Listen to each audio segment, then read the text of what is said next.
قل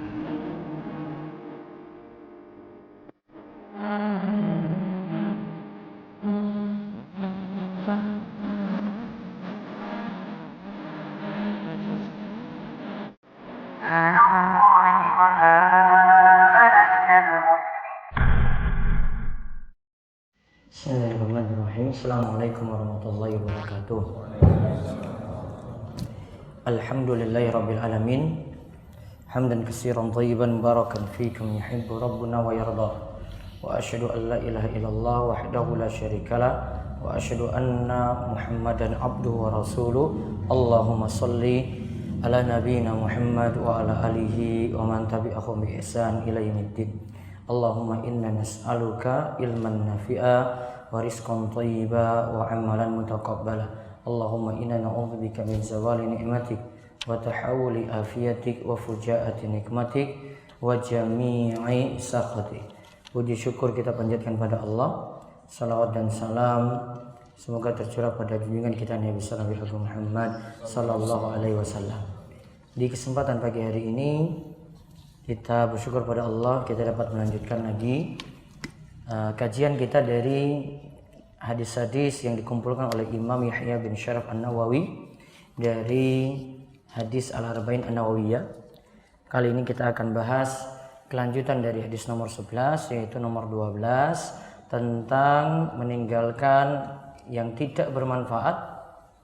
Terus selanjutnya kita akan bahas nomor 13 tentang perintah untuk mencintai dirinya, mencintai saudaranya seperti mencintai dirinya sendiri. Baik, kita lanjut langsung pembacaan hadis nomor 12. Ada di buletin, bisa dilihat ada 2 lembar. Diambil nomor 12 dan nomor 13-nya. Monggo. Tinggalkan yang tidak bermanfaat. Dari Abu Hurairah radhiyallahu anhu, ia berkata bahwa Rasulullah SAW bersabda, di antara kebaikan Islam seseorang adalah meninggalkan hal yang tidak bermanfaat. Penjelasan hadis. Baik. An Abi Hurairah radhiyallahu anhu, dari Abu Hurairah radhiyallahu anhu ia berkata bahwasanya qala Rasulullah sallallahu alaihi wasallam, Rasulullah sallallahu alaihi wasallam bersabda, min husni islamil mar'i tarkuhu ma la ya'ni. Tanda baiknya Islam seseorang dia meninggalkan hal-hal yang tidak bermanfaat. Hadisun hasanun, hadis ini hasan, diriwayatkan oleh Imam Tirmidzi dan lainnya semisal itu pula. Nah, di sini hadis ini nomor urutan 12. Jadi perlu saya jelaskan terlebih dahulu yang terdapat dalam hadis Arba'in Nawawiyah, Bapak Ibu sekalian, itu adalah hadis pokok. Yang nanti membicarakan tentang masalah akidah, terus membicarakan tentang masalah halal dan haram, sampai pun dalam masalah tentang masalah akhlak juga dibahas ya. Dan yang kali ini kita bahas adalah hadis tentang masalah kita meninggalkan hal yang tidak bermanfaat, masuk dalam pembahasan akhlak. Di judul kecil di atas saya tulis judulnya kiat manajemen waktu paling ampuh, karena ini yang bisa membantu kita untuk bisa memanage waktu dengan baik, yaitu dengan kita meninggalkan yang tidak bermanfaat. Nah, kita lihat penjelasan hadisnya terlebih dahulu. Hadis ini mengandung makna bahwa di antara kebaikan Islam seseorang adalah meninggalkan hal yang tidak bermanfaat, baik berupa perkataan atau perbuatan. Baik, itu perkataan dari Imam Ibnul Qayyim. Ringkasan hadis ini adalah kita diperintahkan meninggalkan hal yang tidak bermanfaat, baik berupa perkataan ataupun perbuatan. Di situ kita disuruh untuk meninggalkannya. Di sini berarti ada perkataan yang tidak bermanfaat, ada juga amaliyah atau perbuatan yang tidak manfaat. Kita lihat rincian penjelasannya di faedah hadis. Pertama, dalam ajaran Islam dikumpulkan berbagai macam kebaikan atau mahasin. Syekh Muhammad bin Shalih Al-Utsaimin rahimahullah menyatakan bahwa kebaikan Islam terkumpul dalam 2 kalimat dalam firman Allah, yang artinya sesungguhnya Allah menyuruh kamu berlaku adil dan berbuat kebajikan. Quran surat An-Nahl ayat 90. Baik, dalam ajaran Islam dikumpulkan berbagai macam kebaikan. Nah, kalau kita mau himpun kebaikan yang ada, itu terdapat pada ayat innallaha ya'muru bil adli wal ihsan. Sesungguhnya Allah memerintahkan kepada kalian untuk berbuat adil. Dan kebaikan yang pertama, wal ihsan, dan berbuat baik. Berarti seluruh keadilan dan kebaikan itu diperintahkan dalam hadis ini. Ya, dalam ayat ini, yaitu surat An-Nahl ayat 90. Nah, berarti meninggalkan hal yang tidak bermanfaat ini termasuk bentuk mahasin atau kebaikan-kebaikan yang ada dalam agama kita ini. Berarti kita mudah mendapatkan kebaikan atau melakukan kebaikan kalau kita terlebih dahulu tinggalkan yang tidak bermanfaat. Terus yang kedua, tanda baiknya seorang muslim adalah dengan ia melakukan setiap kewajiban. Juga di antara tandanya adalah meninggalkan yang haram, sebagaimana sabda Nabi SAW. Seorang muslim yang baik adalah yang tangan dan lisannya tidak menyakiti orang lain. Hadis riwayat Bukhari dan Muslim. Baik. Hadis riwayat Bukhari dan Muslim menunjukkan al-muslimu man salimal muslimuna min lisanihi wa yadi. Muslim yang baik itu lisannya dan tangannya tidak mengganggu orang lain. Muslim yang baik itu sifatnya adalah lisannya dan tangannya tidak mengganggu orang lain. Berarti ada dua sifat orang muslim yang disebutkan dalam hadis ini. Satu, jaga lisan. Dua, menjaga tangan.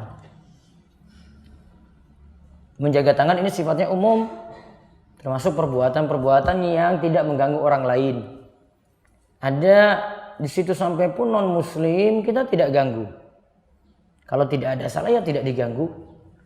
Mereka mau beraktivitas ibadah ya dibiarkan saja. Tidak ganggu sama sekali. Aktivitasnya dibiarkan. Sama seperti tetangga kita juga kita tidak ganggu. Sama seperti teman-teman kita juga kita tidak mengganggunya. Baik dengan lisan maupun dengan tangan.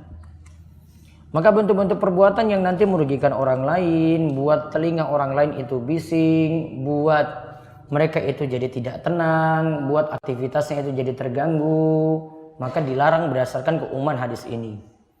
Contoh misalnya ketika perayaan-perayaan, ya, kalau suara-suara bising tersebut tidak perlu ada maka tidak perlu ada. Seperti suara petasan, ada mercon, ya, ada apa lagi? Trompet, ya, tidak perlu ada maka tidak perlu. Ya, itu cuma sifatnya itu mengganggu. Muslim yang baik tidak ganggu dengan lisannya, tidak ganggu juga dengan tangannya. Terus yang kita dapatkan lagi di sini berarti meninggalkan hal yang tidak bermanfaat. Di sini bentuknya satu, dia lakukan kewajiban. Dua, dia tinggalkan yang haram. Berarti kalau kita sudah lakukan kewajiban, sholat dijaga, ya, amalan-amalan yang Allah perintahkan semuanya kita jaga, berarti kita sudah meninggalkan yang tidak bermanfaat. Sama seperti kita meninggalkan yang haram juga. Ya, meninggalkan yang haram ini berarti menunjukkan tanda baiknya kita juga. Karena bukan yang tidak bermanfaat saja, namun yang lebih daripada itu, yang wajib itu dikerjakan, yang haram ditinggalkan. Berarti waktu-waktunya akan penuh berkah. Terus yang ketiga, jika Islam seseorang itu baik, maka sudah barang tentu ia akan meninggalkan perkara yang haram, yang syubhat, dan perkara yang makruh. Begitu pula berlebihan dalam hal mubah yang sebenarnya ia tidak butuh. Meninggalkan hal yang tidak bermanfaat semisal itu menunjukkan baiknya seorang muslim. Demikian perkataan Ibnu Rajab Al-Hambali yang kami olah secara bebas. Taib. Ibnu Rajab katakan, jika Islam seorang itu baik, maka sudah barang tentu ia akan meninggalkan perkara yang haram, juga yang syubhat, dan perkara, itu bukan perkata, dan perkara yang makruh. Begitu pula dia tinggalkan berlebihan dalam hal mubah yang sebenarnya ia tidak butuh. Berarti di sini ada penyebutan di sini, kalau mau Islam itu baik, satu, tinggalkan yang haram. Dua, tinggalkan yang syubhat. Syubhat itu masih samar. Tiga, tinggalkan yang makruh. Empat, tinggalkan mubah yang berlebihan. Di sini ya tanda baiknya Islam, 1 tinggalkan yang haram, 2 tinggalkan yang syubhat. Syubhat tadi apa? Masih samar. Halal dan haramnya masih belum jelas. Ini sudah kita bahas di hadis nomor 6. Juga tinggalkan yang makruh. Yang ketiga, makruh dia tinggalkan. Yang keempat, mubah juga tidak dia lakukan berlebihan. Mubah boleh dilakukan. Namun kalau sudah berlebihan, itu jadi masalah. Perlu diberi contoh nih yang mubah? Hah? Perlu diberi contoh? Baik. Main game itu boleh atau tidak? Boleh. Ya, jempolnya gerak-gerak itu boleh nggak? Boleh atau tidak? Boleh. Asalkan tidak apa? Tidak berlebihan. Ya, istrinya tidak dipedulikan lagi. Ya, dipanggil-panggil nggak nyaut. Anaknya juga panggil-panggil bapaknya juga nggak nyaut pula. Ya. Maka sudah berlebihan, ada yang lebih penting daripada itu. Ya. Dia berlebihan dalam hal mubah. Intinya kalau mau melihat yang disebutkan di sini tadi oleh Ibnu Rajab, semuanya ini sebenarnya masuk dalam langkah-langkah setan ketika ingin menyesatkan manusia. Saya pernah sebut kayaknya di sini ya. Belum? Langkah-langkah setan menyesatkan manusia ada 6. Sudah pernah tahu belum? Belum. Harus dicatat. Langkah-langkah setan menyesatkan manusia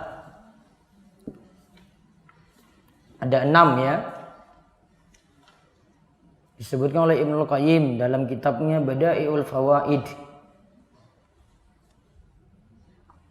1. Diajak untuk berbuat syirik.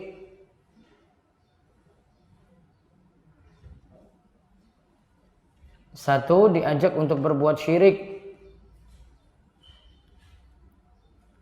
2.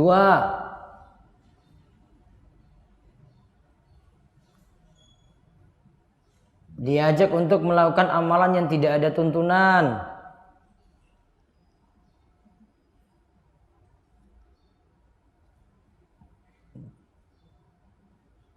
3.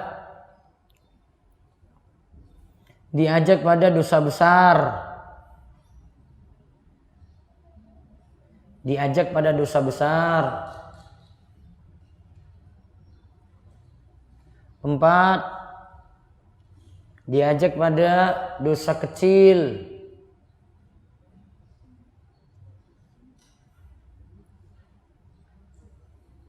5.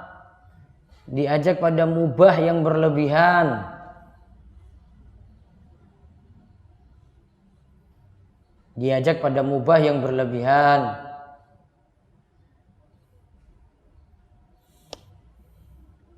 6. Diajak pada yang kurang afdol.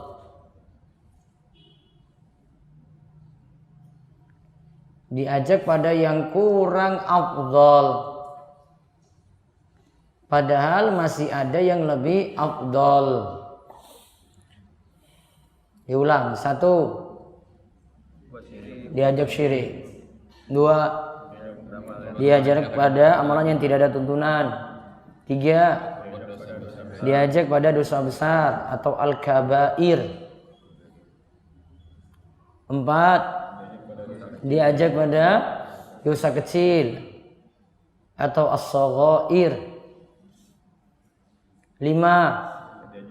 Diajak pada yang mubah yang berlebihan. Terus 6. Diajak pada amalan yang kurang afdal padahal ada yang lebih afdal. Nah, itu langkah-langkah setan. Dari nomor 1 dulu, ketika setan sudah berhasil mengajak untuk berbuat syirik, maka setan akan mendapatkan jabatan paling tinggi. Ibnu Qayyim katakan itu sudah luar biasa itu kerjaannya. Maka diberikan tingkatan yang paling tinggi bagi setan yang sudah berhasil seperti itu. Kalau ini tidak berhasil, diajak lagi orang-orang untuk berbuat apa tadi? Amalan yang tidak ada tuntunan. Karena dianggap amalan tersebut itu baik.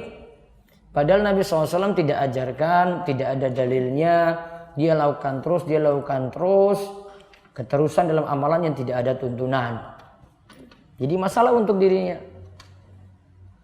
Terus yang ketiga, diajak pada dosa besar.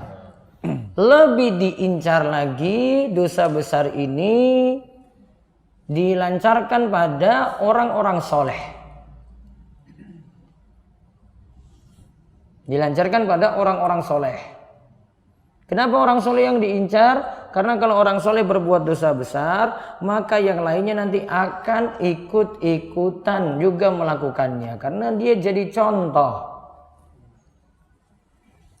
Maka kalau ada yang terjerumus dalam misalnya jual beli yang haram atau penipuan, itu lebih parah bagi orang yang punya ilmu, jadi tokoh dan jadi panutan di masyarakatnya misalnya. Lebih parah di sini. Dan setan itu incar seperti itu terlebih dahulu.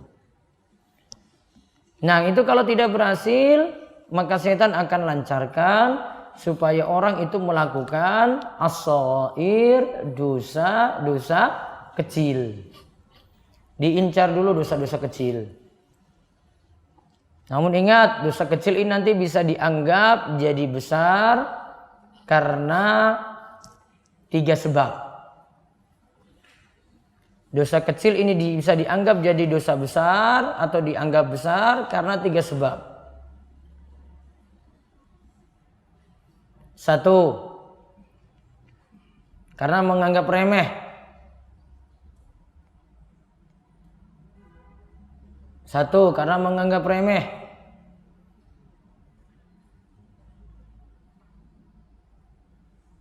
2, karena dilakukan terus-menerus. Ya, karena dilakukan terus-menerus. 3, karena dilakukan oleh seorang tokoh yang jadi contoh.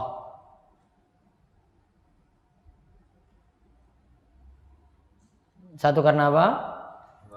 Menganggap remeh. Dia anggap remeh dosa tadi, maka yang kecil tadi dianggap besar.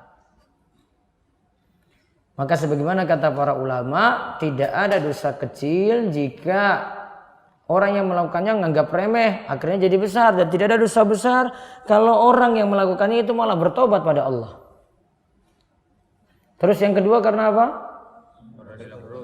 Karena dosa tersebut dilakukan terus menerus, gak berhenti.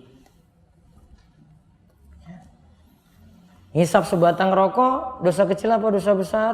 Kecil. Ya, taruhlah dosa kecil. Terus menerus enggak? Hah? Terus menerus atau tidak?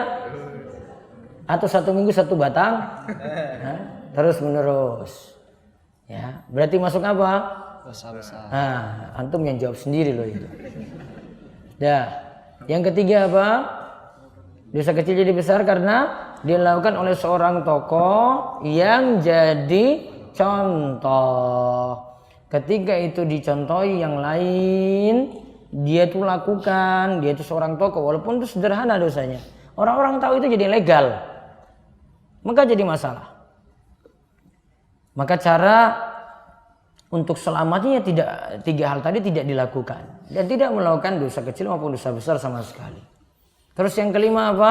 Mubah yang berlebihan. Yang tadi seperti dicontohkan di sini.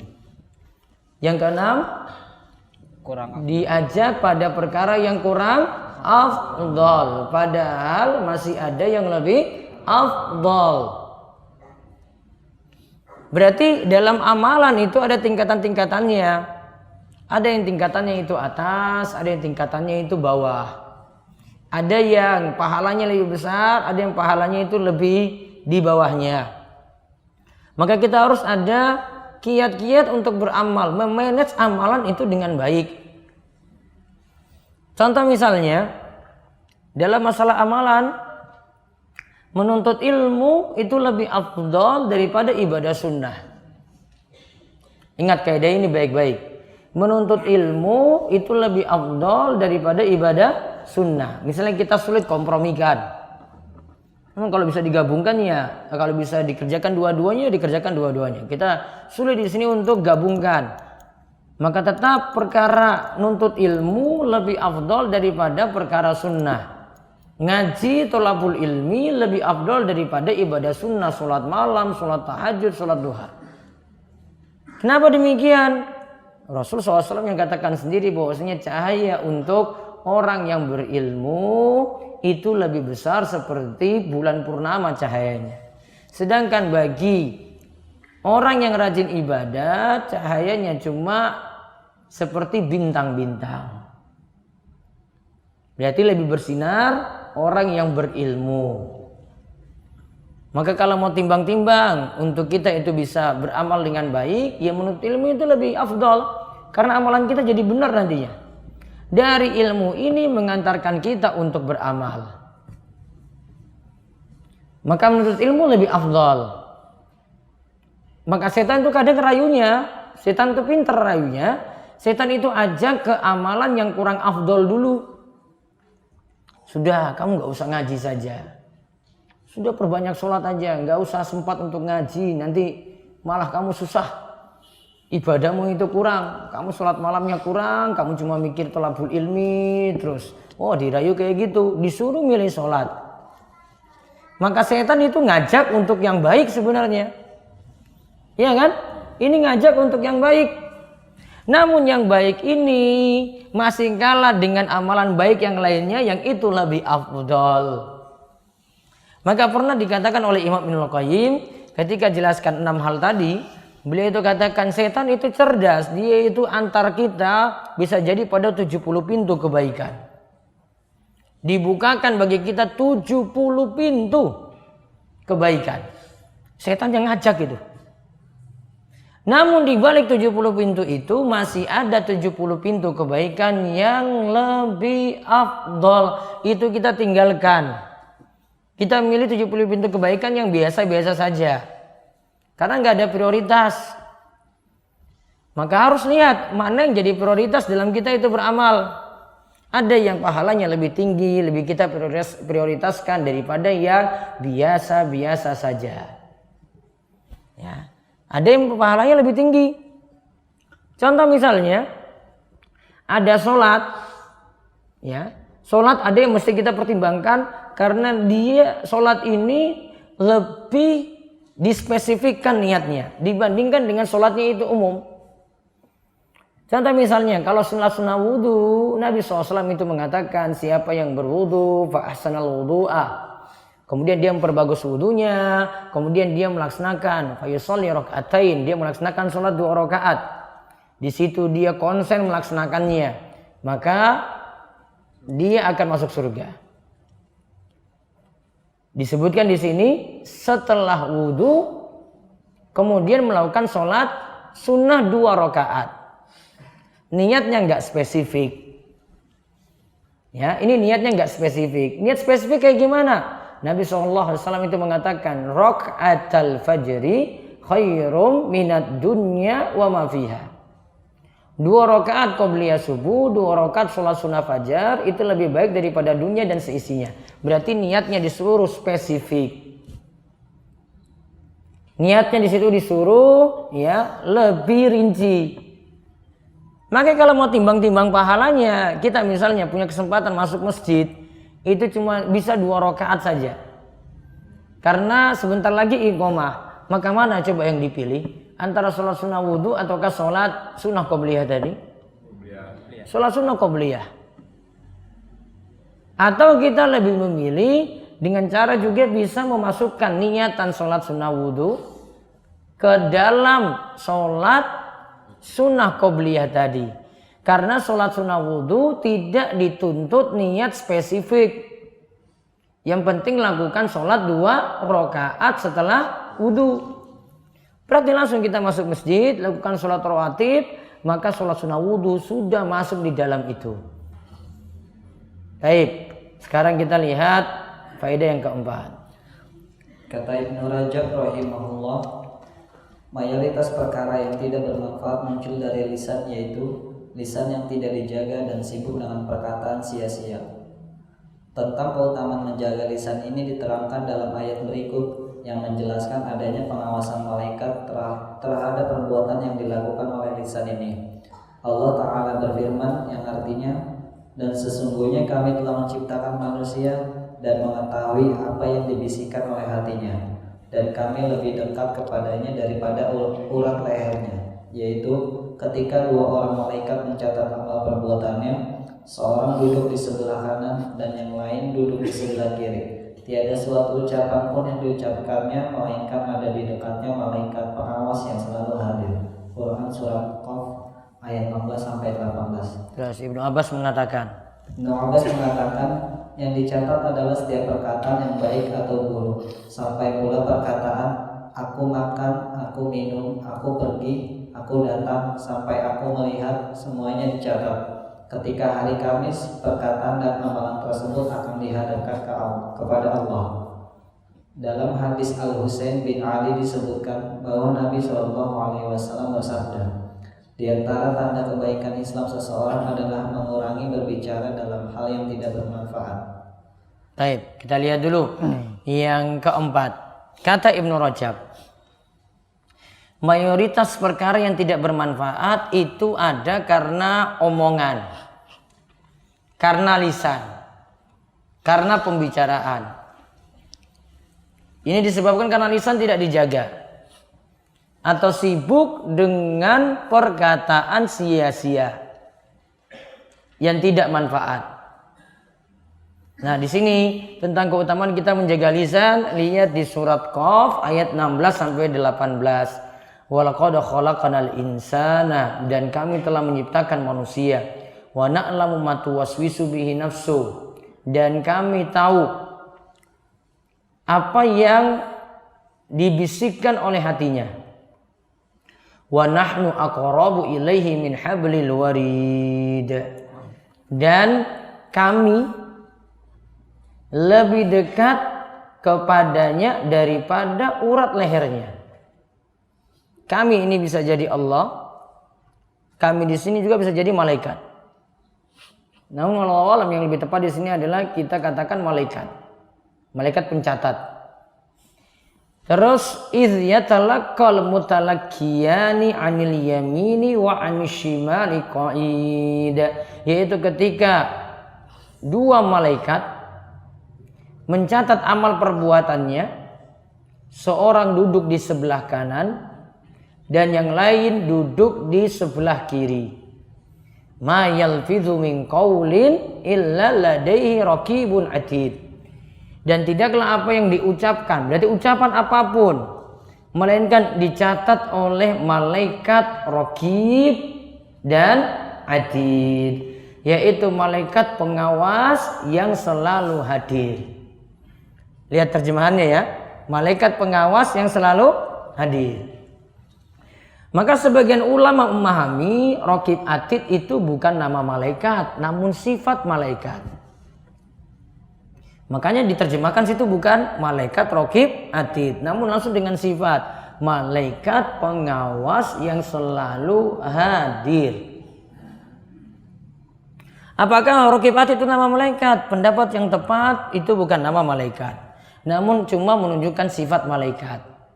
Sifat malaikat yang pertama raqib, ditulis arti raqib, mengawasi. Yang kedua, sifat malaikat atid, artinya selalu hadir. Kita dimanapun selalu ada malaikat yang nyatat. Jadi ada malaikat yang kita tahu namanya persis. Namun ada malaikat yang cuma disebutkan sifat atau cuma disebutkan tugas-tugasnya saja. Yang di sini cuma disebutkan sifat dari malaikat tadi. Maka coba lihat, ada malaikat yang kita tahu namanya. Contoh misalnya salah satu doa iftitah yang dibaca pada sholat tahajud. Ingat, di sholat tahajud itu ada doa-doa iftitah tertentu. Ya. Jadi dua iftitah itu macam-macam. Ada ibu-ibu yang hafal, bapak yang hafal Allahumma ba'id baini. Ya kan? Ya. Terus ada apa lagi? Allahu akbar kabira, walhamdulillahi katsira, seterusnya. Terus apa lagi? Hamdan katsiran thayyiban barakan fi, seterusnya. Terus apa lagi? Wajjahtu wajhiya lilladzi. Terus ada lagi? Subhanakallahumma wa bihamdika wa tabarakasmuka wa ta'ala jadduka wa la ilaha ghairuk. Kalau yang ini malah lebih singkat. Kalau menurut Syekhul Islam Ibnu Taimiyah, malah yang singkat ini lebih sering dibaca oleh Nabi SAW menurut beliau dalam sholat wajib. Jadi beliau baca yang singkat. Kalau Allah mau bait baini itu nanti sholat sunnah. Ada lagi yang khusus seperti yang ingin saya sebut ini. Lihat di sini sebutkan nama malaikat. Allahumma rabba Jibrila wa Mikaila wa Israfila fatiras samawati wal ard alimal ghaibi wasyahada anta tahkumu baina ibadika fima kanu fi yakhtalifun ihdini limakhtalifa fihi minal haqqi bi isnik innaka tahdi man tasya'u ila siratim mustaqim. Lihat di awal disebutkan 3 malaikat. Ini sudah pakai nama ini. Allahumma Rabb, ya Allah Rabbnya Jibril 1. Ya Allah Rabbnya Mikail 2. Ya Allah Rabbnya Israfil 3 ya. Siapa tadi? Ya Allah Rabbnya Jibril. Terus yang kedua Mikail. Terus yang ketiga Israfil. Saya ingin tunjukkan 3 ini. Kenapa 2 ini kok diawali dengan 3 malaikat? Kenapa nggak pakai malaikat apa? Munkar Nakir. Kenapa nggak pakai Ridwan Malik? Kok pakai Jibril, Mikail dan Israfil? Jibril tugasnya apa? Hah? Menyampaikan wahyu. Terus Mikail, ya Allah. Mikail apa Mikail? Hah? Aduh, saya ini lulus SD apa enggak ini? Saya ulang-ulang nama malaikat terus loh nanti ini. Sudah kita bahas di hadis nomor 2 kemarin. Apa Mikail? Pengatur rezeki kan? Baik. Terus Israfil? Pencabut nyawa. Hah? Apa? Israfil apa? Peniup sangkakala. Terus yang pencabut nyawa apa? Yang dulu dihafal apa? Enggak, yang ente hafal dulu. Israel ya kan? Nah, namun yang tepat malaikat maut. Sudah. 3 tadi. Coba diurutkan. Jibril apa tadi? Pembawa wahyu. 2. Mikail apa tadi? Pengatur rezeki. 3. Israfil apa tugasnya? Peniup sangkakala. Nah, kenapa disebutkan 3 ini? Ya. Ingat ini nama malaikat spesifik. Kalau tadi Raqib Atid cuma sifat saja. Karena Jibril itu mengurus hati. Wahyu itu untuk urusan hati. Terus Mikail ngurus rizki kan? Berarti ngurus lahiriah. Ya, terus siapa terakhir? Israfil itu ngurus apa tadi? Sangkakala. Berarti masalah kematian. Semuanya saling terkait. Karena Jibril disebutkan duluan, Jibril lebih utama berarti. Dan Jibril itu jadi sayyidnya. Sayyid itu pemimpinnya para malaikat. Sayyid itu pemimpinnya para malaikat. Itu nama spesifik. Nah, kalau di sini Raqib Atid sifat. Dan sekaligus menunjukkan tugasnya. Ada lagi yang punya tugas, misalnya yang cuma mengaminkan doa saja. Ada yang doakan saudaranya di saat saudaranya tidak tahu, maka ada malaikat yang datang ketika dia itu berdoa. Dia doakan kebaikan untuk saudaranya, maka malaikat tersebut itu mengatakan amin. Amin, amin, walaka bimislin. Ya Allah kabulkanlah, ya Allah kabulkanlah, ya Allah kabulkanlah. Engkau juga akan dapat semisal itu pula. Malaikatnya namanya siapa? Enggak, cuma diberitahu tugasnya kayak gitu. Cuma ngaminkan doa. Ya, cuma mengaminkan doa saja. Dikatakan amin, amin, amin, walaka bimislin. Tanpa pakai nama spesifik. Sama tadi dengan Raqib, Atid. Kalau yang pakai nama tadi Mikaila wa Israfila wa Jibrila wa Mikaila wa Israfil. Jibril, Mikail dan Israfil. Sudah hafal tadi doa tadi? Hah? Cari di Google aja ya, ada. Cari di rumahso.com itu ada itu. Doa iftitah macam-macam. Jadi kalau mau hafal doa iftitah itu enggak satu. Ya, doa itu macam-macam, ganti-gantian tadi. Oh, saya kadang hafal yang wajah tuh, ada yang Allahu Akbar kabira, ada yang Allahumma ba'id baini, ada juga yang subhanakallahumma.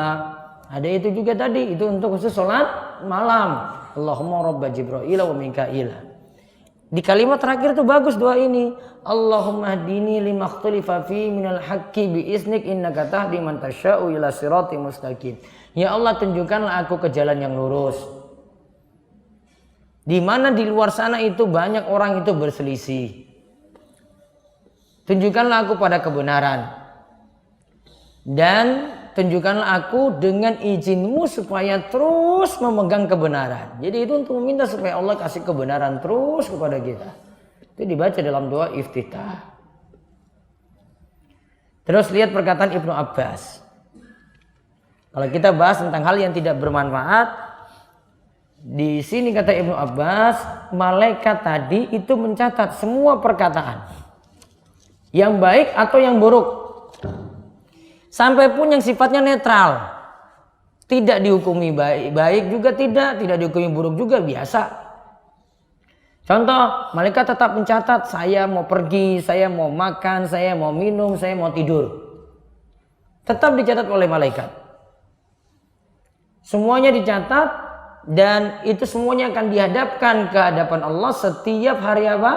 Kamis. Setiap hari Kamis itu dihadapkan ke hadapan Allah. Namun nanti disaring lagi dari situ, dari semua perkataan ini, mana yang masuk dapat pahala, mana yang dihukumi dosa. Namun yang jelas yang pertama semuanya dicatat dulu. Karena ayat tadi itu dikatakan ma yalfizu min qaulin illa ladaihi raqibun atid. Tidaklah suatu ucapan melainkan itu dicatat oleh malaikat raqib atid, malaikat yang punya sifat mengawasi dan selalu hadir. Maka semuanya kena berarti ma yalfiz, itu semua perkataan. Tidak ada satupun yang lepas dari catatan malaikat. Ya, tidak ada satupun yang lepas dari catatan malaikat. Namun nanti masih dihitung lagi mana yang dapat pahala, mana yang mendapatkan dosa. Ya, manakah yang mendapatkan pahala, manakah yang mendapatkan dosa. Nanti masih ditimbang-timbang lagi di situ. Namun intinya semuanya dicatat.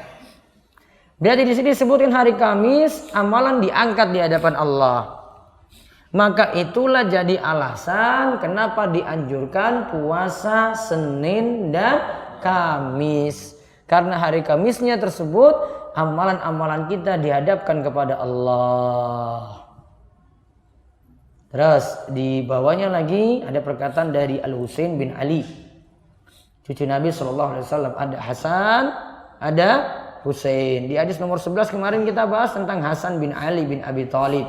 Ini yang kita bahas Husain bin Ali bin Abi Thalib. Ia katakan, Rasulullah SAW mengatakan, inna min husni islamil mar'i killatal kalam fima la ya'ni. Di antara kebaikan Islam seorang adalah mengurangi berbicara dalam hal yang tidak bermanfaat. Ada lagi perkataan dari Abu Ishaq di bawahnya.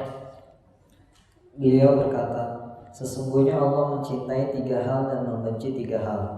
Perkara yang dicintai adalah sedikit makan, sedikit tidur, dan sedikit bicara. Sedangkan perkara yang dibenci adalah banyak bicara, banyak makan, dan banyak tidur. Baik, 3 hal ini ya. Ada yang dibenci, ada yang dicintai. Yang cintai sedikit makan. Apa harus kurus? Hah? Berarti kurus itu lebih afdol. Gitu? Kalimatnya kayak gitu nggak di sini? Hah? Sedikit makan, berarti kurus lebih afdol, pahalanya lebih banyak. Gitu? Enggak juga. Ya. Perkataan ini kan nanti punya pengaruh ke yang lain. Artinya kalau kita sebut itu sedikit makan, sedikit tidur, pengaruhnya apa dulu? Jangan-jangan mau sedikit makan, ya memang balas makan. Ibadah juga nggak ada. Kan sama saja. Jadi punya efek apa dulu? Sedikit makan, sedikit tidur, dan sedikit bicara. Itu membuat orang itu perbanyak ibadah. Kalau dia habiskan waktu untuk makan saja, terus untuk kuliner saja, wah ini masalah. Namun kalau memang untuk kebutuhan dia ibadah, ya nggak masalah.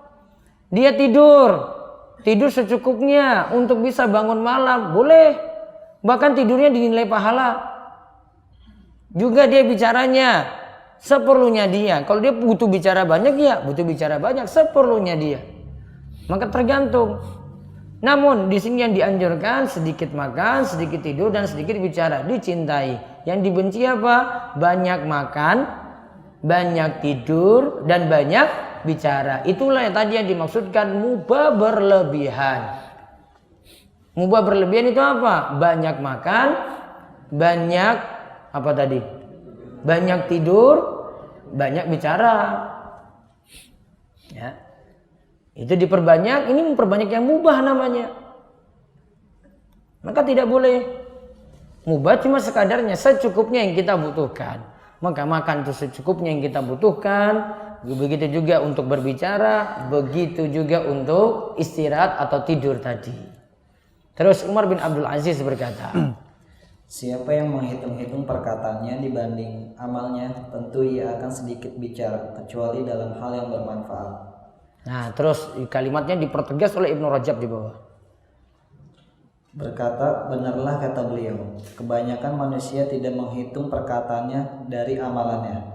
Yang kita saksikan di tengah-tengah kita, topless banyak bicara sedikit amal. Baik, kita kan kalau zaman ini apa?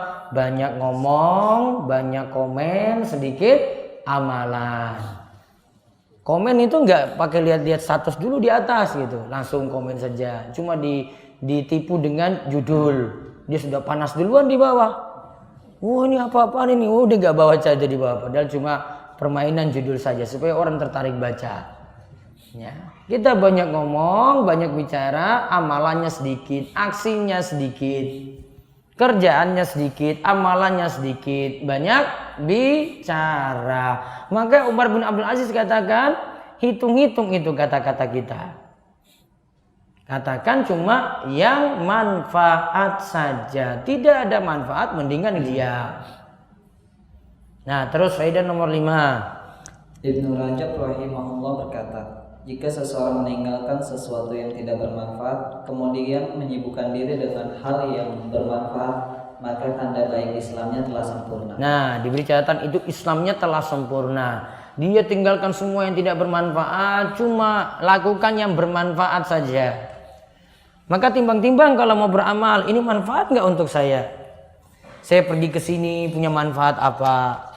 Ya, saya lakukan ini punya manfaat apa, efeknya itu apa, dampaknya itu apa, ditimbang-timbang semuanya. Makin kita tinggalkan yang tidak bermanfaat, Islam kita makin sempurna. Terus yang ke-6. Mungkin ada sebagian yang menganggap bahwa meninggalkan hal yang tidak bermanfaat berarti meninggalkan pula amar ma'ruf nahi munkar. Jawabnya, tidaklah demikian. Bahkan mengajak kepada kebaikan dan melarang dari suatu yang munkar termasuk hal yang bermanfaat. Karena Allah Ta'ala berfirman, dan hendaklah ada di antara kamu segolongan umat yang menyuruh kepada kebajikan, menyuruh kepada yang ma'ruf, dan mencegah dari yang munkar. Merekalah orang-orang yang beruntung. Quran Surat Al-Imran ayat 104. Sehingga dari sini menunjukkan bahwa nasihat kepada kaum muslimin di mimbar-mimbar dan menulis risalah untuk disebar ke tengah-tengah kaum muslimin termasuk dalam hal yang bermanfaat. Bahkan berbuah pahala jika didasari dengan niat yang ikhlas. Baik. Maka amar ma'ruf nahi mungkar itu termasuk hal yang bermanfaat. Ada yang mengira di sini sudahlah kita nggak usah ngajak-ngajak orang, biar aja kita ngurus diri kita sendiri, nggak usah amar ma'ruf, nggak usah nahi mungkar. Justru keliru. Yang benar tetap ada amar ma'ruf nahi mungkar, bahkan di situ dipuji. Ada yang berbuat syirik, ya diingatkan. Ada yang melakukan amalan tidak ada tuntunan, ya diarahkan juga ke amalan yang ada tuntunan. Ada yang melakukan dosa besar, diwanti-wanti, itu bahaya, dosa itu dilaknat, dikutuk, dicela. Ya, harus ada amar ma'ruf nahi mungkar. Jadi tidak dibiarkan orang itu begitu saja. Ini kata Syekh Muhammad bin Shalih Al-Utsaimin, amar ma'ruf nahi mungkar berarti orang itu berdakwah itu termasuk dalam melakukan hal yang bermanfaat. Termasuk juga di sini dalam hal bukan hanya dia yang ceramah, namun dukung untuk dakwah, termasuk di situ. Contoh dia menyediakan fasilitas-fasilitas supaya orang itu bisa berdakwah dengan baik. Ya, dia memberikan sokongan selain mungkin dengan tenaganya, dengan dananya yang dia miliki, dengan hartanya yang dia miliki. Maka kalau itu berjalan, dia juga dapat amal jariah dari situ. Termasuk melakukan hal yang bermanfaat pula. Maka kadang ada orang kaya, dia tidak bisa berdakwah, namun dia bisa dukung. Ya, kalau tidak bisa berdakwah, namun bisa dukung, ya berarti dia tempuh cara itu. Tidak tinggalkan semua, saya ngaji saja, saya nggak usah ngapa-ngapain. Enggak. Ada yang dia bisa lakukan, ada yang dia bisa dakwah langsung, ya dia dukung, dia beri support. Ya, mungkin punya masjid, dia berikan masjidnya untuk disediakan untuk majelis-majelis pengajian. Punya dana, dananya dia sokong untuk dakwah, untuk membiayai pengajian, buat pengajiannya itu umum, untuk umum itu bisa memanfaatkannya, dapat pahala di situ. Ini masuk dalam amar ma'ruf nahi mungkar juga, karena mendukung dalam kebaikan. Baik, sekarang kita lihat hadis ke-13, lihat lembaran yang baru, mencintainya seperti mencintai diri sendiri. Ya, lihat hadisnya dari Abu Hamzah. Dari Abu Hamzah Anas bin Malik radhiyallahu anhu, pembantu Rasulullah sallallahu alaihi wasallam, dari Nabi sallallahu alaihi wasallam bersabda, salah seorang di antara kalian tidaklah beriman dengan iman sempurna sampai ia mencintai saudaranya sebagaimana ia mencintai dirinya sendiri. Hadis riwayat Bukhari dan Muslim. Nah, lihat, la yu'minu ahadukum hatta yuhibba li akhihi ma yuhibbu li nafsihi. Seseorang di antara kalian tidaklah beriman dengan iman yang sempurna sampai ia mencintai saudaranya sebagaimana ia mencintai dirinya sendiri. Jadi dia cintai orang lain seperti dia cintai dirinya sendiri. Maksudnya apa yang ia inginkan untuk dirinya, ia inginkan juga ada pada orang lain. Dia ingin dirinya jadi baik, maka dia ingin juga yang lain juga jadi baik. Bukan hanya untuk dirinya saja. Nah, sekarang lihat penjelasan hadis. Hadis di atas makna dengan hadis dari Abdullah bin Amr bin Al-Auf radhiyallahu anhuma. Rasulullah sallallahu alaihi wasallam bersabda, barang siapa ingin dijauhkan dari neraka dan masuk ke dalam surga, hendaknya ketika ia mati dalam keadaan beriman kepada Allah, dan hendaknya dia berperilaku kepada orang lain sebagaimana dia senang diperlakukan oleh orang lain. Hadis riwayat Muslim. Taib, faman ahabba ayyuhazzaha 'anil nari wa yadkhulal jannah fal ta'ti maniyatu wa yu'minu billah wal yaumil akhir wal ya'ti ilan nasi alladhi yuhibbu ayyu'ta ilai. Siapa yang ingin dijauhkan dari neraka, ingin masuk surga, hendaknya ketika ia mati dalam keadaan beriman kepada Allah, dan hendaknya dia berperilaku kepada orang lain, hendaklah dia berperilaku pada orang lain sebagaimana ia senang diperlakukan oleh orang lain seperti itu. Jadi pada kalimat wal ya'ti ilan nasil ladzi yuhibbu ayyu'ta ilaihi, hendaklah ia memperlakukan orang lain seperti ia senang diperlakukan orang lain seperti itu. Hadis ini semakna seperti perkataan dari Anas bin Malik dari hadis di atas. Nah, coba lihat lagi keterangan di bawahnya. Mencintai bisa jadi berkaitan dengan urusan din atau agama, bisa jadi berkaitan dengan urusan dunia. Rinciannya sebagai berikut. Taib. Masalah mencintai saudaranya di sini bisa dua hal. Cinta di sini terkait dengan din, terkait dengan agama. Yang kedua, cinta di sini itu terkait dengan dunia. Kita lihat rinciannya. 1. Sangat suka jika dirinya mendapatkan kenikmatan dalam hal agama. Maka wajib baginya mencintai saudaranya sebagaimana ia mencintai dirinya mendapatkan hal itu. Jika kecintaan seperti itu tidak ada, maka imannya berarti dinafikan sebagaimana disebutkan dalam hadis. Jika seseorang suka melakukan perkara wajib atau sunnah, maka ia suka saudaranya pun bisa melakukan semisal itu. Begitu pula dalam hal meninggalkan yang haram. Jika ia suka dirinya meninggalkan yang haram, maka ia suka pada saudaranya demikian. Jika ia tidak menyukai saudaranya seperti itu, maka ternafikan kesempurnaan iman yang wajib. Termasuk dalam hal pertama ini adalah suka saudaranya mendapatkan hidayah, memahami akidah, dijauhkan dari kebid'ahan. Seperti itu dihukumi wajib karena ia suka jika ia sendiri mendapatkannya. Taib. Jadi kalau kaitannya dengan agama, apa yang kita inginkan pada diri kita ingin saya terus lakukan amalan wajib. Saya ingin terus lakukan amalan sunnah. Saya suka seperti itu. Maka dia juga harusnya inginkan pada saudaranya, lebih lagi orang-orang dekatnya, pada orang tuanya, pada saudaranya di rumah, pada anak-anaknya. Ia ingin juga seperti itu. Jadi ini bukan hanya saudara jauh, orang dalam rumah lebih utama ya daripada orang jauh. Maka kaitannya dengan agama, apa yang kita suka jalankan, kita ingin juga orang dalam rumah kita seperti itu pula. Sampai di sini yang dijelaskan oleh para ulama, ini oleh Syekh Shallallahu Syekh ya, tentang masalah hidayah. Kita dapat hidayah, kita ingin orang dalam rumah kita atau saudara-saudara kita yang lain juga dapat hidayah seperti itu. Ini berarti terapkan hadis yang ada di atas.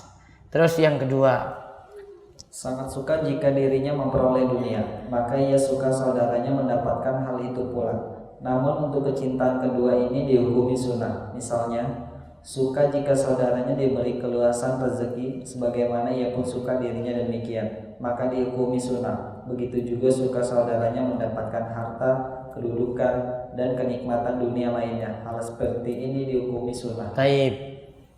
Kalau kaitannya dengan dunia cuma sunnah saja. Ya kan? Kalau kaitannya dengan agama dihukumi wajib. Contoh kalau kaitannya dengan urusan dunia, kita dapat rizki, kita senang juga orang lain itu punya rizki yang sama. Maka nanti ada satu masalah nanti akan disebutkan di sini. Berarti ini celaan bagi orang yang hasad. Hasad itu apa? Hasad. Dengki itu belum paham saya. Apa biar ibu-ibu bapak paham apa? Hasad itu apa? Tidak suka, hati benci. Hasad itu apa? Nanti ada di bawah ya. Hasad itu paling minimal itu kalau menurut Ibnu Taimiyah benci pada nikmat orang lain. Kalau kita sebut iri dengki itu masih belum paham. Namun kalau kalimatnya benci pada nikmat orang lain, nah itu hasad. Nah kaitannya dengan rizki, coba kita kan senang dapat rizki, maka hendaknya kita juga senang orang lain juga punya rizki yang sama. Namun kalau kita itu nggak senang orang lain punya rizki seperti kita, itu sudah masuk nanti hasad. Maka hasad itu tidak jalani hadis ini. Orang yang hasad itu tidak menjalani hadis ini tadi. Hasad itu kalau dalam Al-Quran disebut dalam surat apa ya hasad itu? Al-Falaq ayat berapa? Terakhir. Wa min syarri hasidin idza hasad. Aku minta perlindungan padamu ya Allah dari kejelekan orang yang hasad ketika dia hasad. Nah, nanti penjelasan lengkapnya ada di bawah. Contohnya lagi, untuk harta, untuk kedudukan. Oh, kita dapat jabatan kayak gini. Maka ketika yang lainnya dapat jabatan seperti kita juga, ya sudah. kita senang dia dapat jabatan seperti itu. Sunnah untuk kita senang orang lain dapat nikmat yang sama. Maka kalau sudah ada sifat tidak senang, berarti dia tidak merealisasikan hadis yang disebutkan di atas. Ya, berarti berat nggak ini pengamalan hadis ini? Berat. Kalau di sisi dunia itu berat. Kalau sisi agama mungkin kita biarin orang saja. Ya. Oh sudah dia mau sholat enggak ya. Cuma dua pilihan saja, mau biarin dia atau kita ajak, ya. Lebih dekat dengan kita, persaudaraannya, kekeluargaannya harus kita ajak. Kita senang dapat seperti itu juga, maka kita senang pada saudara-saudara kita seperti itu, apalagi orang dalam rumah. Namun kalau untuk urusan dunia, kecintaannya di sini dihukumi sunnah. Ini yang dikatakan oleh Syekh Shalih Al-Syekh. Di bawahnya lagi ada cinta pada muslim sesuai kadar iman. Kita diperintahkan untuk mencintai sesama muslim. Allah Ta'ala berfirman, dan orang-orang yang beriman, lelaki dan perempuan, sebahagian mereka adalah menjadi penolong bagi sebagian yang lain. Mereka menyuruh mengerjakan yang ma'ruf, mencegah dari yang munkar, mendirikan sholat, menunaikan zakat, dan mereka taat pada Allah dan Rasul-Nya. Mereka itu akan diberi rahmat oleh Allah. Sesungguhnya Allah Maha Perkasa lagi Maha Bijaksana. Quran surat At-Taubah ayat 71. Baik, disebutkan wal mu'minuna wal mu'minati, orang-orang yang beriman laki dan perempuan. Ba'dhuhum awliya'u ba'd. Sebagian mereka adalah menjadi penolong bagi sebagian yang lain. Artinya loyal pada yang lain. Wa yanhauna ya'muruna bil ma'rufi wa yanhauna 'anil munkar. Sifatnya itu adalah dia ngajak pada kebaikan dan cegah dari kemungkaran. Wa yuqimunas shalah. Mereka itu mengerjakan salat. Wa yu'tuna zakat, dan mereka juga menunaikan zakat. Wa yuti'unallaha wa rasulah. Taat pada Allah dan Rasulnya. Nah, coba lihat keterangan dari Ibnu Rajab. Ibnu Rajab Al-Hambali berkata mengenai hadis di atas. Yaitu hadis yang kita bahas, hadis nomor 13. Terus di antara tanda iman yang wajib adalah seseorang mencintai saudaranya yang beriman lebih sebagaimana ia mencintai dirinya sendiri. Ia pun tidak ingin sesuatu ada pada saudaranya sebagaimana ia tidak suka hal itu ada padanya. Jika cinta semacam ini lepas, maka berkuranglah iman. Nah, maka berkuranglah imannya kalau cinta ini lepas. Coba lihat di bawahnya lagi. Sikap yang dilakukan oleh seorang muslim ketika melihat saudaranya yang melakukan kesalahan adalah menasehatinya. Ibnu Rajab Al-Hambali berkata, jika seseorang melihat pada saudaranya kekurangan dalam agama, maka ia berusaha untuk menasehatinya atau membuat saudaranya jadi baik. Nah, jika seorang itu melihat pada saudaranya ada kekurangan dalam agama, maka ia berusaha menasehati, membuat saudaranya itu jadi baik. Ini bentuknya.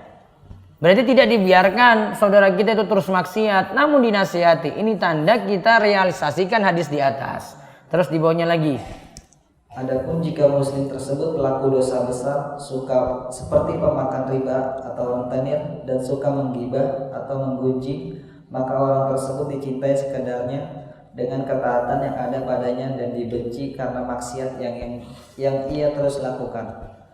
Ibnu Taimiyah rahimahullah berkata, jika ada dalam diri seseorang kebaikan dan kejelekan, dosa dan ketaatan, maksiat, sunnah, bid'ah, maka kecintaan padanya tergantung pada kebaikan yang ia miliki. Ia pantas untuk dibenci karena kejelekan yang ada padanya. Bisa jadi ada dalam diri seseorang kemuliaan dan kehinaan bersatu di dalamnya seperti itu. Contohnya ada pencuri yang miskin. Ia berhak dihukumi potong tangan. Di samping itu, ia juga berhak mendapatkan harta dari Baitul Mal untuk memenuhi kebutuhannya. Ya, untuk memenuhi kebutuhannya karena dia miskin. Maka kesimpulan dari perkataan Ibnu Taimiyah, orang beriman dicintai sekadar dengan imannya. Makin tinggi imannya makin dicintai. Makin di situ ada kesyirikan, ada maksiat, ada bid'ah, maka makin berkurang cinta. Lebih-lebih kalau sudah kafir, lebih berkurang lagi. Cuma sekadar saja kebutuhan cintanya, itu karena mungkin punya hubungan. Misal karena tetangga, misal karena itu saudara, misal karena itu keluarga. Namun kalau dalam hal orang beriman, dilihat imannya itu bagaimana. Dia pencuri tadi, dicontohkan oleh Syekh Islam Taimiyah, ini ada pencuri. Pencurinya miskin. Disikapi bagaimana? Kalau terapkan hukum Islam, potong tangan berarti. namun dia tetap dipenuhi kebutuhannya juga karena miskin. Karena dia itu miskin, tetap dipenuhi kebutuhannya juga. Dari dana baitul mal dipakai misalnya dari dana zakat untuk nutupi kekurangan dalam kebutuhannya. Dia diperlakukan satu waktu itu karena dia buat kesalahan dihukumi, namun lain waktu disayangi juga dengan diberikan bantuan karena dia miskin. Terus Ibnu Taimiyah melanjutkan lagi, demikianlah prinsip Ahlus Sunnah wal Jamaah. Prinsip diselisih oleh Khawarij dan Mu'tazilah serta yang sepaham dengan mereka. Mereka menjadi hanya berhak dapat pahala saja, atau jika tidak, ya mendapat siksa saja. Sedangkan Ahlus Sunnah berprinsip bahwa Allah menyiksa orang yang berbuat dosa besar yang pantas untuk disiksa. Mereka pun dapat keluar dari neraka dengan syafaat sebagai karunia dari Allah. Sebagaimana hal ini didukung oleh hadis dari Nabi SAW. Nah, Ibnu Taimiyah lagi lanjutkan. Orang yang berdosa tadi, mereka nanti dapat pahala, nanti juga dapat siksa selama beriman. Masih punya iman. Itu prinsip Ahlussunnah. Tidak dikatakan karena dosa ini membuat mereka kekal dalam neraka. Namun ada dosa yang membuat mereka itu punya masalah. Jadi dapat pahala dari satu sisi, dapat dosa dari sisi yang lainnya. Tinggal ditimbang-timbang nanti sesuai dengan kehendak Allah. Allah masukkan langsung dalam surga, ya itu hak Allah. Allah mau masukkan dalam neraka karena dosa-dosanya ditimbang lebih banyak, maka dia berhak untuk masuk neraka.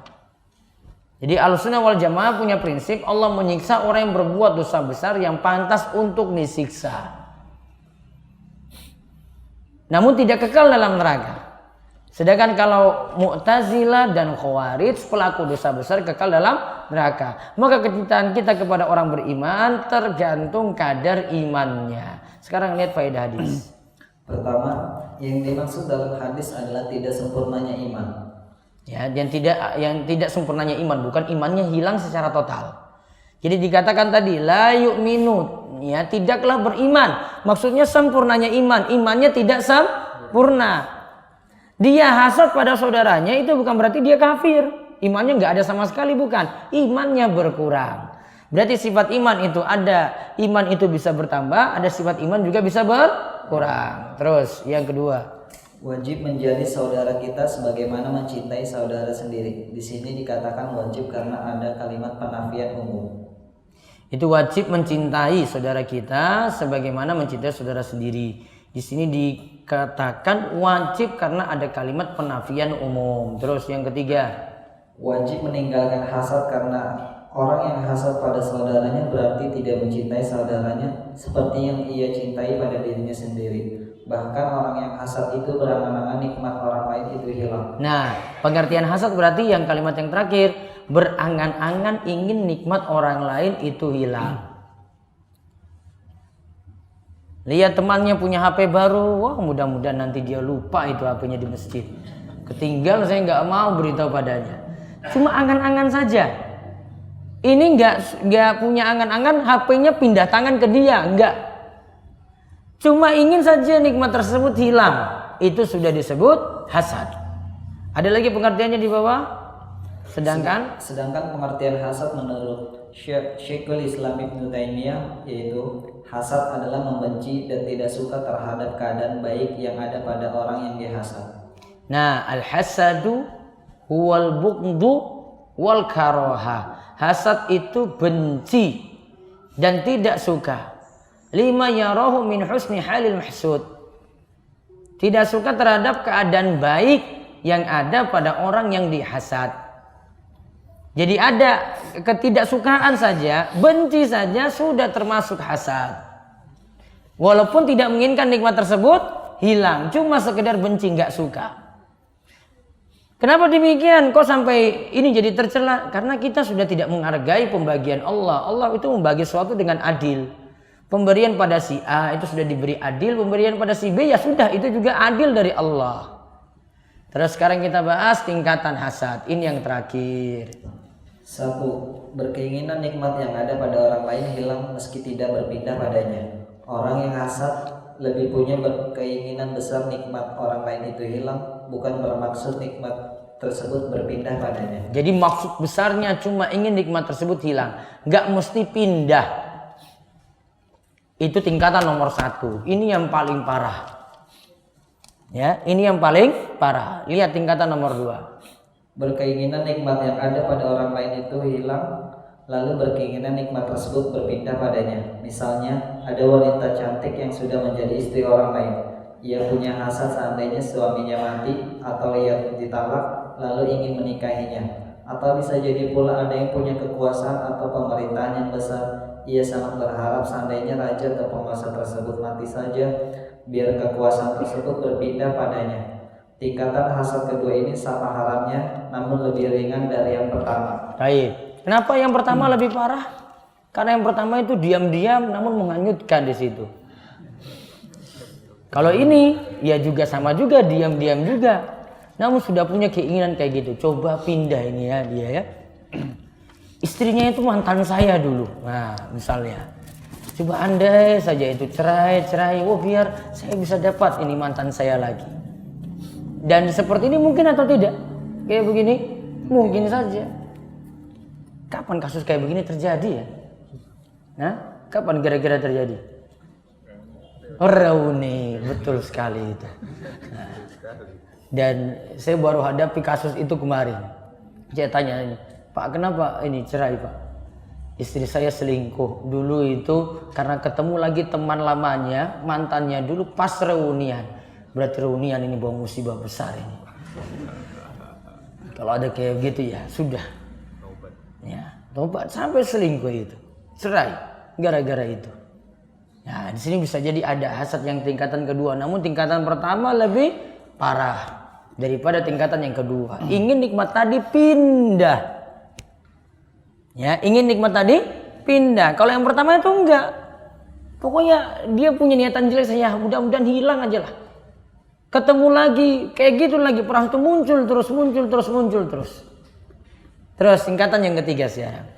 Tidak punya maksud pada nikmat orang lain, namun ia ingin orang lain tetap dalam keadaannya yang miskin dan bodoh. Hasad seperti ini membuat seseorang akan mudah merendahkan dan meremehkan orang lain. Nah, lihat, tidak punya maksud pada nikmat orang lain, namun ia ingin orang lain tetap miskin, tetap bodoh saja. Gak berkembang, gitu saja. Jangan sampai dia kaya, jangan sampai dia tambah pintar. Jadi cuma pingin seperti itu, nggak ingin nikmatnya itu hilang, nggak punya apa-apa. Cuma nggak pingin orang lain itu maju, itu aja. Terus yang keempat. Tidak menginginkan nikmat orang lain hilang, namun ia ingin orang lain tetap sama dengannya. Jika keadaan orang lain lebih dari dirinya, barulah ia hasad dengan menginginkan nikmat orang lain hilang sehingga tetap sama dengannya. Yang tercela adalah keadaan kedua ketika menginginkan nikmat saudaranya itu hilang. Baik, kalau yang keempat ini dia tidak ingin nikmat orang lain itu hilang. Yang penting tetap sama seperti itu.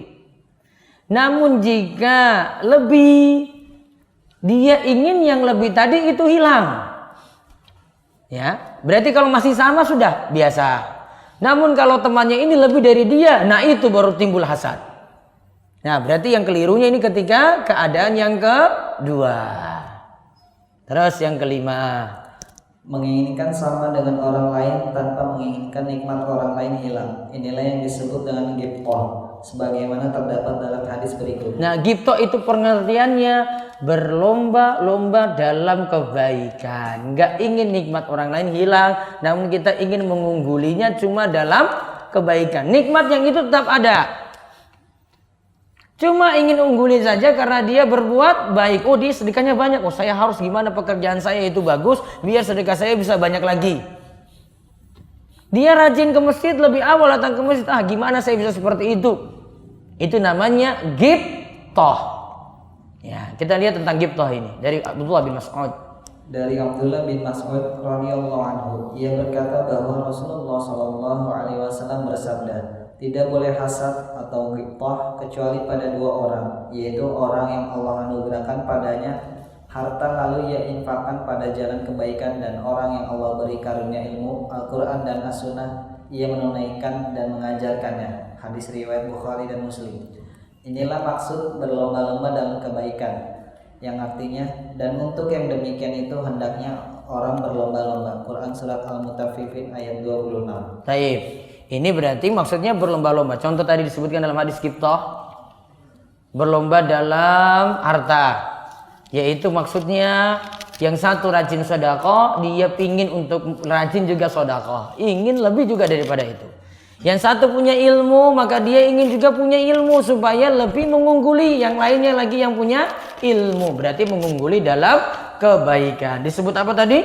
Ghibthah. Kalau ghibthah beda dengan hasad. Kalau hasad tercela, kalau ghibthah itu terpuji. Berarti kembali ke hadis tadi, la yu'minu ahadukum hatta yuhibba li akhihi ma yuhibbu li nafsi. Tidaklah beriman dengan iman yang sempurna sampai kita itu mencintai saudara kita sebagaimana kita mencintai dirinya sendiri. Berarti hasad harus hilang. Kalau mau ada itu cuma ghibthah, iri pada orang lain namun tidak ingin nikmat orang lain hilang. Kita ingin ungguli dia dalam kebaikan, itu baru terpuji. Wallahu a'lam bissawab. Monggo jika ada yang ingin ditanyakan kami persilahkan.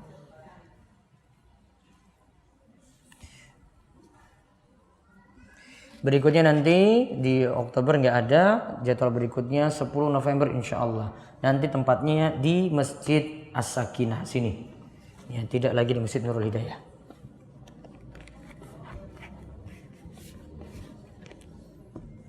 Biar izinnya nggak dipersulit gitu.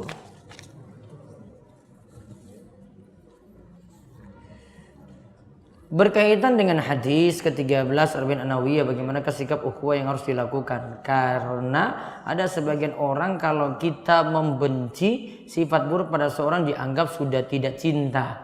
Kita membenci sifat buruknya itu malah menunjukkan kebaikan. Karena nanti bisa membuat dia jadi sadar. Kita nggak suka ini, dalam ini maksiat, ini dia masih maksiat. Kita tinggalkan dia untuk itu dulu sementara waktu. Akhirnya dia jadi sadar, tambah baik ketika itu. Ya pahala untuk kita. Karena membuat dia itu jadi sadar. Kebaikan juga untuk dia. Karena bisa berubah. Maka tidak masalah untuk itu. Apa ciri-ciri ustadz yang syubhat? Lalu langkah apa yang kita ambil sebagai penuntut ilmu? Jadi kalau mau mencari guru, cari yang punya prinsip beragama yang dari sumbernya. Al-Quran, hadis. Tambah lagi satu, mengikuti pemahaman para sahabat. Karena para sahabat itu kenapa diikuti pemahamannya? Karena para sahabat itulah yang lebih paham wahyu. Wahyu itu turun karena para sahabat yang menjelaskan ke tengah-tengah kita. Maka generasi para sahabat itu biasa disebut dengan generasi salaf. Itulah yang dimaksud dalam ayat siratal ladzina an'amta alaihim. Ya, jalan yang engkau beri nikmat. Sebelumnya kan disebut ihdinas siratal mustaqim. Ya Allah, tunjukkanlah kepada kami itu jalan yang lurus. Jalan yang lurus di antara pengertiannya itu ada Ibnu Katsir sebutkan, ada pengertiannya di situ adalah jalan Nabi, yang kedua itu jalannya para sahabat, yang ketiga kebenaran, yang keempat itu Islam, yang kelima itu Al-Qur'an. Di situ disebutkan jalan sahabat. Berarti moto prinsip beragama yang benar kalau selalu membawa Al-Qur'an, membawa hadis, perkataan sahabat dibawa, bahkan membawa perkataan ulama-ulama yang lebih paham terhadap Al-Qur'an dan hadis. Itu akan selamat dari syubhat. Selamat dari yang masih samar, karena ajarannya masih murni. Jadi cari yang masih murni, bukan dukung sana sini. Namun yang masih murni, murni Islam. Islamnya yang mana? Islam dari zaman Nabi Shallallahu Alaihi Wasallam. Bagaimana caranya agar orang tua bisa meninggalkan amalan-amalan yang tidak ada tuntunannya? Orang tua sudah mengaji sunnah, tapi kalau ada kajian yang bukan sudah pun dia datang. Orang tua masih beranggapan semua ibadah yang dikerjakan itu baik, tapi masih terus menjalankan amalan-amalan yang tidak ada tuntunan. Terus berdakwahlah dengan santun pada orang tua. Terus ngajak dia pada guru-guru yang baik. Kalau diajak pada guru-guru yang baik, insya Allah akan dituntun juga untuk memiliki pemahaman yang baik sehingga jadi betul dalam beramal. Jadi yang penting gurunya di sini yang diajak pada guru-guru yang baik. Start nonton stand up komedi, apakah masih boleh? Situ ada pelecehan, di situ ada ya cuma banyak tertawa saja ya. Dan yang lain sebagainya. Satu sisi positif saja dari stand up komedi, pintar ngomong aja. Ya. Namun tadi sudah dibilang tadi banyak bicara juga masalah bahaya. Namun trik-trik yang dia pakai di situ untuk berbicara, ya, kapan untuk memulai, kapan untuk ini, itu dari situ saja bagusnya. Namun yang lainnya itu ada pelecehan dan yang lainnya. Bahkan pelecehan terhadap agama juga ada di situ. Ya, maka baiknya tidak untuk nonton acara semacam itu. Bagaimana menyikapi seorang yang mengerti agama tapi menginginkan istri orang lain seperti dia sendiri sudah menikah? Ya Allah, musibah besar. Malah tadi sudah dibahas ini. Menyikapi seorang yang mengerti agama tapi menginginkan istri orang lain, enggak boleh. Istri orang lain belum sah milikmu sampai itu cerai dulu atau meninggal dunia suaminya. Ya. Enggak boleh bercita-cita punya harapan pada istri orang lain, enggak boleh. Bagaimana cara saya menasihati ayah saya? Beliau senang sekali melihat program acara televisi Karma yang di dalamnya terdapat paranormal. Saya sudah berusaha mengingatkan beliau namun tidak digubris. Lalu cara apa lagi yang harus saya lakukan, Ustaz? Isinya apa di situ? Saya nggak tahu nih kayak begini acaranya. Goib, kenapa goib? Dukun-dukun berarti. Melihat masa depan. Acaranya kayak gimana? Kayak dulu itu apa penangkap hantu kayak gitu bukan? Lebih parah lagi nih. Kok televisi bisa ada kayak begitu televisi? Memang kayak begitu ya televisi ya. Solusinya cuma satu, TV-nya dijual aja kalau begitu. Tuh ganti channel. Ya, kalau kamu bisa sarankan ganti channel, ya ganti channel. TV-nya manfaat. Ya. Yang lainnya dihapus, yang lainnya bisa dihapus kan kalau parabola itu. Ya. Channel yang lain dihapus. Intinya diingatkan di sini, nonton kayak gini kalau itu paranormal, dukun dan mempercayainya membuat sholat tidak diterima 40 hari. Atau kalau sampai percaya lagi seperti itu maka dia kufur pada Nabi SAW karena untuk mengetahui perkara gaib itu cuma urusannya Allah, bukan urusannya kita. Punya masalah banyak di sini. Maka ingatkan pelan-pelan, ingatkan saja Pak sia-sia itu sholat. Sholat tidak diterima 40 hari kalau masih percaya-percaya seperti itu. Tempat kerjaan saya sekantor, tetapi karyawannya jadi satu ruangan. Di situ ada ibu-ibu yang nyetel musik tiap hari. Bagaimana cara menegurnya supaya tidak tersinggung? Bilang saja, atau kamu beli headphone lah. Ini untuk kurangi mudarat saja. Ya, untuk kurangi mudarat kamu nggak dengar dia saja. Namun tetap kamu dukung maksiat juga. Namun lebih ringan. Kamu beli dia headphone, Bu, ini pakai ini saja. Saya agak sedikit pusing itu dengan musik ibu. Ya, atau bilang saya kurang tertarik dengan kayak begituan. Ya, daripada bilang telingamu sakit kan dia tersinggung. Ya, bilang aja kayak gitu. Kasih dia solusi yang lain. Kamu mudaratnya lebih ringan. Cuma ketika itu cuma ambil mudarat yang ringan. Kasih dia headset. Kamu selamat, yang lainnya enggak, yang lainnya selamat juga. Dia aja mudarat. Mudaratnya cuma satu orang, yang lainnya enggak kena mudarat. Itu namanya lebih ringan. Bagaimana hukum menaikkan followers Instagram dengan usaha sendiri? Tidak beli. Menaikkan followers Instagram dengan usaha sendiri. Caranya kayak gimana coba? Gini. Ini kayaknya bisnis nih ya. Kalau untuk dakwah ini kayaknya nggak perlu kayak gini. Mau ada follower, ada enggak ya sudah seperti itu. Yang jelas jangan sampai menipu. Contoh ya, kadang ini trik-trik oleh YouTuber itu. Ya. Kalau YouTuber itu biasanya pakai trik-trik ya, dia buat thumbnail tuh gambar untuk judulnya itu. Buat seperti ini buat orang penasaran untuk ngeklik, ternyata bohongin. Ya, kadang ada yang pakai gambar-gambar saru, wanita telanjang gitu. Orang penasaran tuh klik itu juga. Ini apaan ini dalamnya ini? Ya. Nggak boleh pakai trik-trik kayak gini, ya. Terus ada produk yang tawarkan dalamnya pakai trik-trik macam-macam. Kalau triknya menipu, dosa. Maka triknya normal saja. Ya sudah, saya buat desain menarik, kata-kata menarik, ya. Buat sesuatu yang menarik. Atau di Instagram itu ada ya dengan promote, yaitu pasang iklan di situ, boleh. Kalau dengan cara promote ya silahkan. Jadi jangan yang gratisan terus ya. Namun dengan cara bayar ya memang resikonya seperti itu ya silahkan seperti tadi, tidak masalah.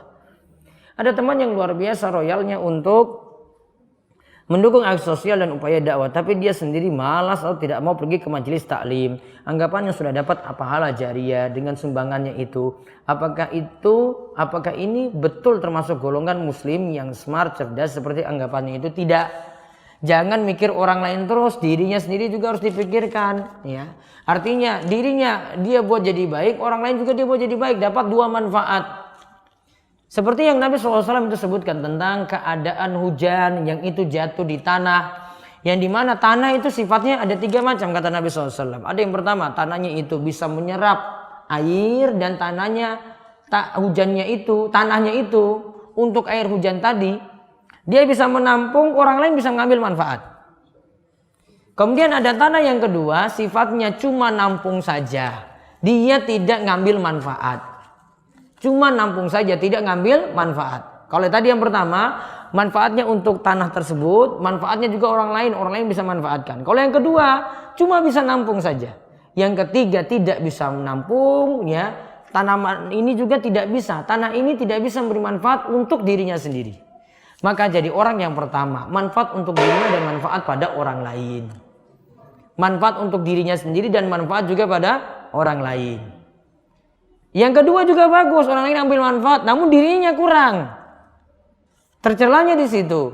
Maka jangan jadi tanah nomor ini, apalagi jadi yang ketiga, tidak memberi manfaat apapun. Kalau bisa yang pertama, manfaat untuk diri sendiri maupun manfaat untuk orang lain.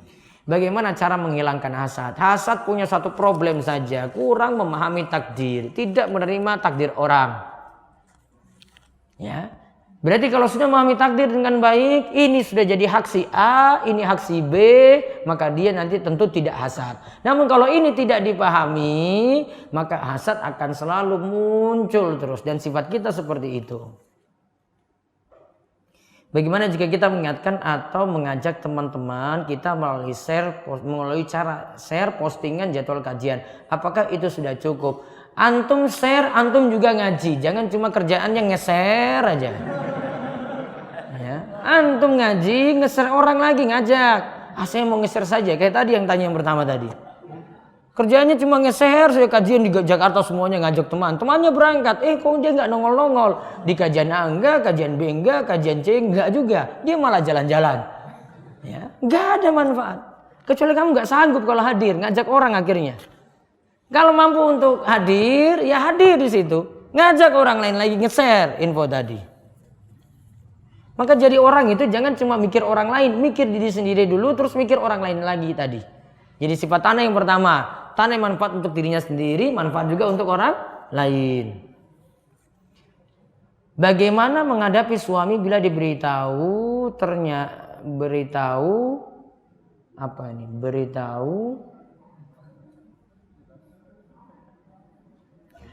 suami jawab, kok salah melulu gitu. Mungkin istrinya itu nyalah-nyalahkan terus sih, nggak pernah berikan yang baik-baik. Ya, jangan ngajak yang salah-salah terus diberitahu, ini kamu salah.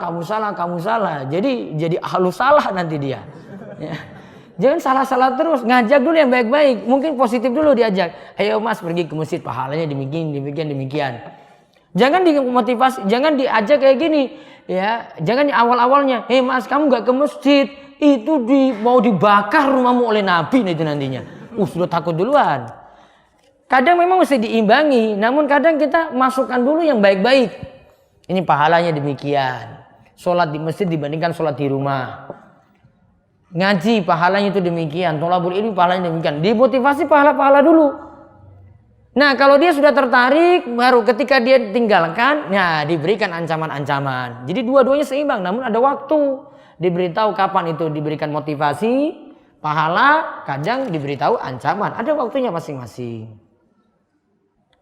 Ustadz, bolehkah sholat sunnah dengan niat lebih dari satu? Boleh. Contoh untuk sholat yang tadi saya sebutkan niatnya spesifik dan niatnya itu tidak spesifik. Maka sholat sunnah rawatib boleh itu dimasukkan di dalamnya sholat-sholat yang tidak spesifik seperti tahiyatul masjid. Apalagi sholat sunnah wudhu itu dimasukkan ke sholat rawatibnya, maka nanti dia dapat 3 pahala sekaligus. Bisa. Ustaz, bagaimana cara mengqadha sholat sunnah? Asalnya sholat sunnah itu tidak diqadha kecuali untuk rawatib. Rawatib masih dibolehkan. Contoh Rasulullah SAW itu tidak bisa rawatib qobliyah zuhur. Beliau qadha ba'da zuhur. Tidak bisa qobliyah zuhur ya. Beliau qadha ba'da zuhur. Misalnya qobliyah zuhur ada 4. Datang situ sudah kita berusaha tepat waktu, namun tidak sempat melakukannya. Maka bisa ganti 4 ini ba'diyah zuhur. Ba'diyah zuhur dulu, kemudian lakukan qadha untuk sholat sunnah qobliyah tadi. Pernah juga Rasulullah SAW itu qadha sholat rawatib zuhurnya semuanya dilakukan ba'da asar. Berarti masih dibolehkan. Nah ini biasanya untuk qobliyah saja. Kalau sholat tahajud dan yang sholat tahajud itu cuma ada mengganti sholat tahajud dengan sholat duha. Contoh punya kebiasaan di malam 3 rakaat, gak bisa ketika itu gak bisa bangun, maka ganti dengan cara menggenapkannya jadi sholat duha. Kebiasaannya 3 digenapkan berarti jadi 4, berarti sholat duhanya jadi 4 rakaat. Lebih baik daftar haji dulu ataukah umroh dulu? Misalkan ada dana 50 juta, cukup untuk daftar haji berdua dengan mahram, tapi masih lama menunggu, atau umroh yang bisa langsung berangkat. Kalau memang punya umur yang panjang, haji dulu berarti daftar. Mudah-mudahan dengan daftar haji, uangnya keluar, Allah ganti lagi. Bisa umroh dulu. Jadi sudah daftar, akhirnya bisa umroh lagi. Akhirnya bisa umroh sebelum haji. Dan mudah-mudahan bisa berhaji. Saya pernah dengar jika kita niat akan melakukan sesuatu maksiat, tapi belum dikerjakan, maka maksiatnya belum dicatat. Apakah termasuk hasad? Hasad tadi ini beda. Ini ingin nikmat orang lain itu hilang. Kalau ini ingin maksiat, namun dia urungkan niatnya karena takut pada Allah, pahala. Namun kalau dia ingin maksiat namun karena nggak mampu, sudah siap-siap nih mau pergi ke diskotik nih, terus ban bocor, ya ban motornya bocor, coba nggak jadi berangkat, dapat pahala nggak? Enggak.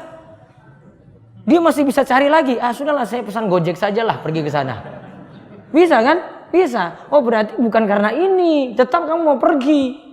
Dia tinggalkan bukan karena Allah. Dia tinggalkan karena memang ada masalah. Dia bisa cari cara lainnya lagi tetap berangkat. Bukan mungkin dia tekad di sini. Nah maka ini meninggalkannya itu karena alasan dunia. Namun kalau meninggalkannya karena Allah, saya takut pada Allah, saya tinggalkan maksiat ini. Itu baru dinilai pahala. Bagaimana cara menghadapi suami yang selalu menghadiri acara-acara yang tidak ada tuntunan, sementara suami tidak mau diberitahu? Nasihati pelan-pelan bu untuk kayak begini. Yang penting ibu lakukan kewajiban di rumah. Kewajiban-kewajiban ada yang dipenuhi, ibu tambah jadi lebih baik di rumah. Mudah-mudahan membuat suami dapat hidayah. Bagaimana menasihati suami agar tidak main YouTube karena yang dilihatnya tontonan yang tidak bermanfaat? Ambil HP-nya, terus buat kata kunci yang sulit dia ini. Ya agak sulit kalau nasihati kayak begini. Kalau dia sudah ngaji mudah-mudahan jadi sadar pentingnya jaga waktu, pentingnya manage waktu dengan baik. Kalau tidak ngaji ya ini kerjaannya ketika YouTube ya lihat yang tidak manfaat, terus cari yang lucu-lucu, cari berita ini gitu. Ya. Atau beri saran, kalau buka YouTube, arahkan ke channel-channel yang bagus seperti itu. Lihat video-video yang manfaat, dia tambah ilmu. Kan ada yang sudah susun secara sistematik, bisa pelajari seperti itu. Saya mau tanya Ustadz, dalam ceramah yang Ustadz sampaikan menuntut ilmu lebih penting daripada ibadah sunnah. Menuntut ilmu yang dimaksud hanya dalam aspek agama saja atau ilmu yang lainnya? Karena saya dapatkan dalam 2 pilihan, yaitu datang ke majelis ilmu atau menuntut ilmu dalam hal duniawi. Kalau menuntut ilmu duniawinya wajib karena kuliah, sedangkan ngaji di sini juga ada, maka timbang-timbang ngajinya jadi fardu ain enggak? Karena ada ngaji itu yang fardu ain, ada yang cuma sunnah karena sudah ada. Karena ada tuntutan untuk belajar di situ, namun bisa dapati ke yang lain. Maka ada desakan untuk kuliah misalnya, untuk belajar ilmu dunia, kuliah. Kewajiban bakti pada orang tua, berarti didahulukan kuliah. Ngajinya dia bisa cari dengan cara yang lain. Oh saya minta catatan teman saya. Kalau sekarang ya rekaman saja, dengar lagi. Ya, itu bisa dilakukan. Zaman ini lebih mudah. Rekaman-rekaman itu bisa diperoleh. Namun kalau semakin mudahnya zaman, mau semakin banyak malas juga. Nggak tanya rekaman, nggak tanya catatan, nggak tanya itu kajiannya itu bagaimana, nggak. Semuanya lepas begitu saja.